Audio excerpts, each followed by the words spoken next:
That one, yeah, you're right. That one doesn't make sense. Climb ladders. There have been some legendary ladders. I hate this, bro. When they act like they can't climb the ladder, I'm like, nigga, if you don't get your ass up there. Matches.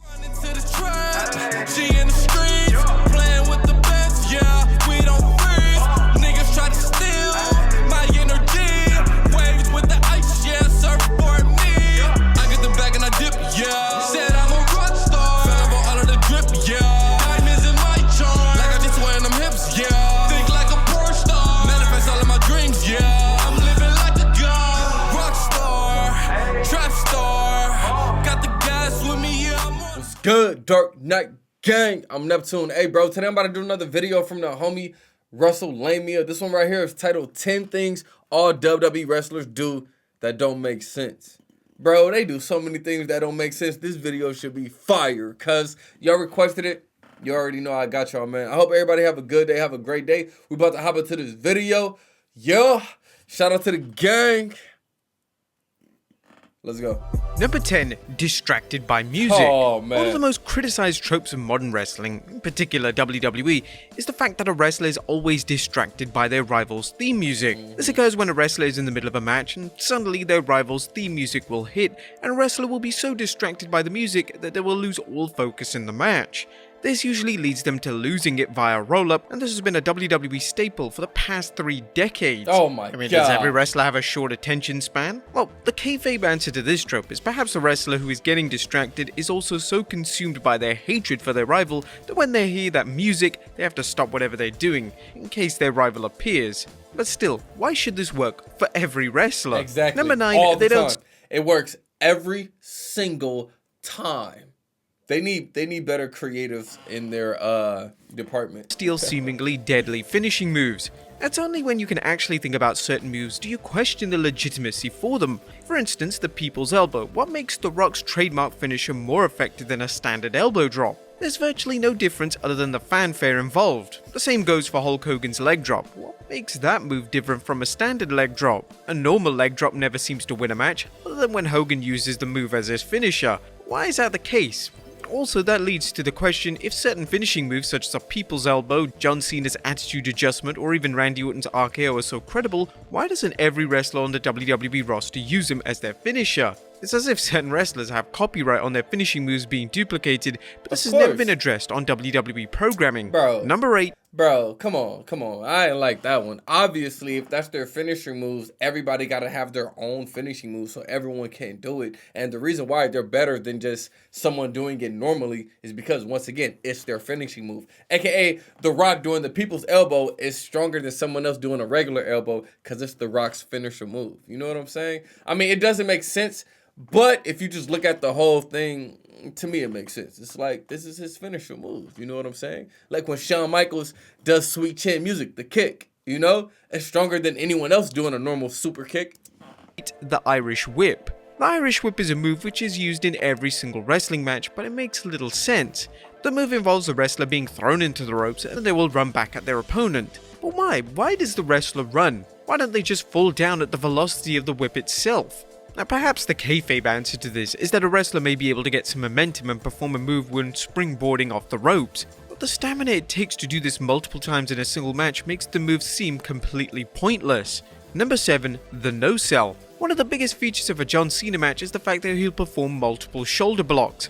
Traditionally, the first time he'll use a shoulder block in the match, the wrestler will completely no-sell the move and pop back up, only to be slammed down by Cena again. The question here is, why would the wrestler instantly pop back up? If the move hurts, why are they not waiting on the mat for a breather? The same could be said for quick sequences in a match. Moves such as a clothesline are usually no-sold, and the wrestler, similarly to how they react when hit with a shoulder block, will immediately pop back up. This makes no sense whatsoever. Number 6, the inability to... That one, yeah, you're right. That one doesn't make sense. Climb ladders. There have been some legendary ladders. I hate this, bro. When they act like they can't climb the ladder, I'm like, nigga, if you don't get your ass up there. Matches throughout WWE history, from Money in the Bank matches to Shawn Michaels versus Razor Ramon to Triple H versus The Rock, and even the iconic TLC matches featuring the Hardy Boys, the Dudley Boys, and Edge and Christian. All of these were acclaimed matches, but even they had an element in them which defied all logic. The issue with the ladder match is simple. Why do wrestlers struggle to climb the ladder? Wrestlers when climbing the ladder go extremely slow as if they're going in slow motion. This has been the case in all ladder matches, particularly those in WWE. On a few occasions we've seen wrestlers climb a ladder extremely slowly, only to run the ropes later on. Number 5. A lack of urgency to win a cage match. Now, the cage match is one of the most popular matches that WWE produces, but there's been one thing that has confused fans since the very early cage matches took place in WWE. Now, most cage matches have the stipulation that the match can be won by either pinfall, submission, or escape from the cage. This escape can come from either escaping over the top of the cage or simply walking out of the cage door. However, when a cage match takes place, the match lacks any form of common sense. There should be a sense of urgency in escaping the cage itself, and the easiest way to do this is to simply going out of the cage door. Take for instance when a superstar in the match begins to escape the cage by climbing the cage and itself. Then jump down. If their opponent simply ran to the cage door and jumped out, they would win the match, but this kinda rarely happens. Number 4. Waiting to be hit by a dive. My dude is going in on WWE right now. A popular criticism towards modern day pro wrestling is the overuse of dives to the outside. A lot of fans feel like the move is used far too much. I hate it, especially when it's a group of them and they all just waiting there like... Criticism is often directed at the move being flawed. The flaw comes in the fact that the person about to be hit by the dive always seems to stand and awkwardly wait to be hit. Why don't they just move? Why don't they allow themselves to be hit with a move of that nature? There are a number of wrestlers who try to sell into the dive, and this means that they will sell their exhaustion just before the dive, and this gives them about 2 to 3 seconds to actually safely catch the wrestler executing the move. Although the move is criticized by fans, the move has never been more popular with wrestlers themselves, and it looks like the move is slowly becoming just a standard wrestling move, similar to a clothesline or even a body slam. Number 3. Sticking to PG guidelines.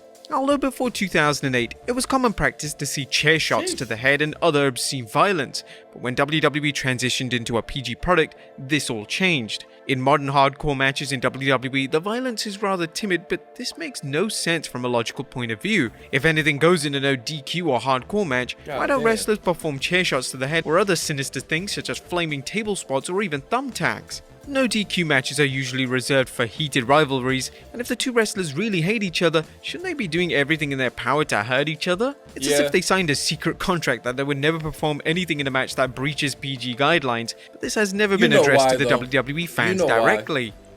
You know why? You know why? Come on now. You know they have to stay PG for the ratings so they can be on mainstream television, bro. Come on. To cooperate with every single move. And one of the biggest things about pro wrestling that is completely flawed is the fact that with certain moves you can see wrestlers cooperating. This doesn't mean from time to time you can hear wrestlers talking in the ring. This can be explained with wrestlers simply talking trash to their opponent. It means that you can actually see a wrestler helping their opponent pull off moves safely. For instance, when a wrestler performs a top rope move, the wrestler taking the move will always make sure they're in the right position. This sometimes even involves them moving closer to the wrestler just in case they miss. In kayfabe, why does this take place? Shouldn't the wrestler be selling on the mat rather than shifting into position? Certain moves such as Alberto Del Rio's stomp rely on the opponent to actually hold onto the ropes whilst Del Rio performs the move, meaning it looks absolutely terrible and completely brings fans back to the reality of what they're actually watching. And number 1, taunts. Taunts are one of the biggest features of pro wrestling, but do they actually make sense? Some of the most iconic taunts in WWE history have included John Cena performing the "You Can't See Me" taunt before hitting the 5-knuckle shuffle, Scotty 2 Hotty performing a dance routine before hitting a basic chop to the grounded opponent, or even The Rock's elbow pad removal before performing the People's Elbow. Do these taunts make the moves more effective? Not really. All they do is allow the crowd to pop, but wouldn't it be easier to hit the move as quickly as possible to end the match whilst the opponent is down and seemingly hurt? Although these taunts can give certain wrestlers more character and depth, it doesn't mean that their lack of logic can't be addressed. Alright, great video from WrestleMania, bro. Some of these, it makes logical sense to me, like the whole PG thing, and even like the taunts. Taunts, to me, it gets us all hyped. You know what I'm saying? We see them do the taunts. It's like, yeah. The Rock, I remember when I was a kid, The Rock used to pull off his little elbow pads. You knew the people's elbow was coming. He'll pull off the elbow pads, throw it. He'll go run and bounce off of the off of the ropes. You knew it was coming. You know what I'm saying? The taunts is like, it's an introduction to the move. We like to do it with them. That's like me when I start off my videos. What's good, Dark Knight Gang? Like, you know what I'm saying? We gotta have certain movements that we do because I don't know. It's just fire, man. To me, I like it. To me, I like it. Anyway, shout out to the gang. Everybody have a good day. See y'all next time. Yeah. Peace.